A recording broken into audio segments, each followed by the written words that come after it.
Hey there, YouTube. Want to make a quick video on Foxbunker here. So this is not going to be like a fully in-depth tutorial or a guide that goes into everything about how this tool works or anything like that. I just wanted to share some basic information about how to use this, mostly for if you're a builder and if you're kind of in Foxhole and you're kind of thinking about doing different bunker layouts and you want to kind of compare them to each other and see like what are some of the pluses and minuses with different approaches. Um, I've just started using this tool, but it's in my experience so far, it's been really useful for that. So again, just going to show some basic information here. All right, so what is Foxbunker? It's a tool where you can kind of test out different bunker layouts in a Foxhole, and you can kind of see the stats of those bunkers. So if you're building a base and you want to compare different designs and see how different layouts work, you can kind of plop them in here, and then it'll show you the stats for them. So so I think probably just the best way to get started is just with an example here. So we'll do just a tier one section. So uh, right here, so each of these, the square here represents a bunker piece, and you can scroll your mouse to get different shapes. Like if you want to do corners or the kind of diamond square shape, anything like that, you can rotate your mouse to get different shapes here. But once you have that, you can plop down different pieces here, connect them to each other. And so right now, this represents a four segment piece of bunker, uh, all connected here, just all plain square shapes. And then once you enter them in, you can right click a piece and you can say, okay, I want this piece to be tier 1, tier 2, tier 3, uh, or I want this to be maybe a rifle garrison here, or a howitzer garrison, or whatever piece you want there. We'll just leave these blank for the moment.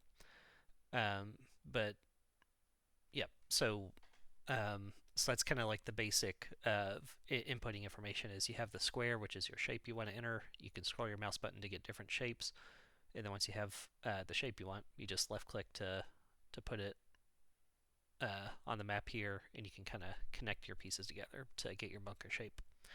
So so one kind of common pattern that I see on the front line a lot, and I'll play on Charlie, so this may not be as common on Able, but you'll see a pattern like this, where it's kind of like a shield shape. I don't know what the name for this is, but you'll have something like this, and then on the side you'll have usually have like an anti-tank right here, and then you'll have maybe a couple machine guns or maybe a couple rifle garrisons, something like that. Um, but that's a fairly common shape that I see here on Charlie. So the thing I was curious about was with this shape, like why not go with just something like this? Like what's the importance of these two corner pieces right here?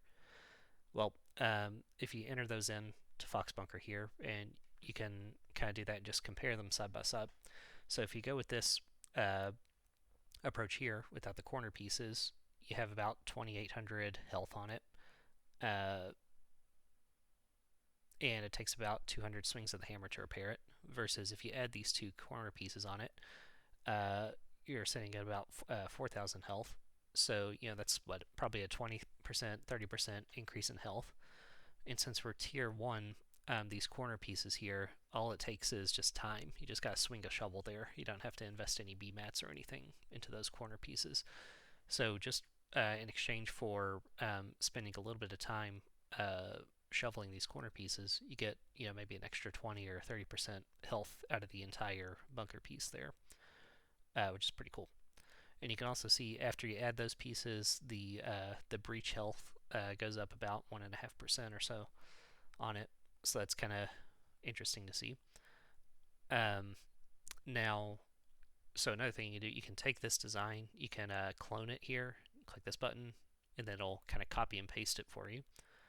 Um, and then, so another thing I'll see a lot is so if it's a frontline bunker that doesn't have tier 2 defenses unlocked yet, what I'll often see is you have the same layout here, but a few of these pieces will be upgraded to tier 2. So, like these blank pieces here, if you upgrade this one and upgrade that one to tier 2 and that one to tier 2, So that's a common kind of pattern I'll see.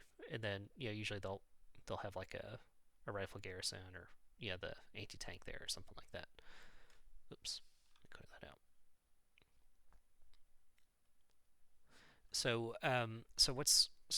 that kind of always kind of made me wonder, what's the purpose of that? Why upgrade these pieces to tier two? These things, because they're just blank pieces here. They're not doing anything. Like they're not firing at the enemy or anything. Um, and using this tool, it's uh, really easy to see here. So just by upgrading those three pieces here, investing, I think it's 75 BMATs a piece, so about 225 BMATs, uh, you increase the health of this bunker segment from 4060 to 7450, so close to you nearly double the health of the entire bunker segment just by upgrading those three little pieces to tier 2, which is pretty cool. Breach health stays the same, and something I think is really interesting, the under the repair piece here, um, health per BMAT.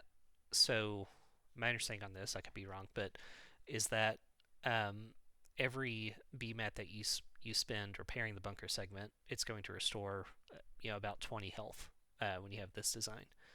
Whereas over here, uh, every BMAT that you spend is going to restore about 14 health. So by doing nothing other than upgrading these pieces to tier 2, you're making your repairs more efficient with this design, um, which is pretty interesting, I think, because if you're on a frontline bunker and it's getting shelled heavily with artillery, and you have people trying to repair it, um, oftentimes it can be hard to get enough BMATs in to keep everything up and running and keep everything repaired. So by increasing the efficiency, making your hammer swings more efficient when you're repairing those bunkers under artillery fire, you kind of reduce the logistic strain on the whole system. Um, so I think that's pretty neat. So in just by putting these in here, you can kind of do a side by side and see how this design compares to another one for health, breach health, things like that. Uh, and another piece too, because these are tier 2, if you go to the Foxhole wiki, I believe that tier 2 pieces also have higher damage resistance as well. So it has more, like these pieces have more health, and also because they have higher resistance, they're going to be taking less damage because of that resistance, is my understanding. Um, so just cool stuff to think about. So, anyways, I'll leave it there. I wanted to keep it really short, especially because I'm not super experienced with this tool yet and as a builder, but just wanted to share some of the basics of how to use it because I think this is really useful for, if you see designs on the front line and you're like, why did they build it that way? Or, for example, why do we have these corner pieces here? Or why do I sometimes see tier 2 here? Or, whatever question you have. You can kind of plug it all into Foxbunker here, and you can get some basic stats out of it, and it might kind of inform what's going on. So anywho, that's all for now. Thanks. See you later.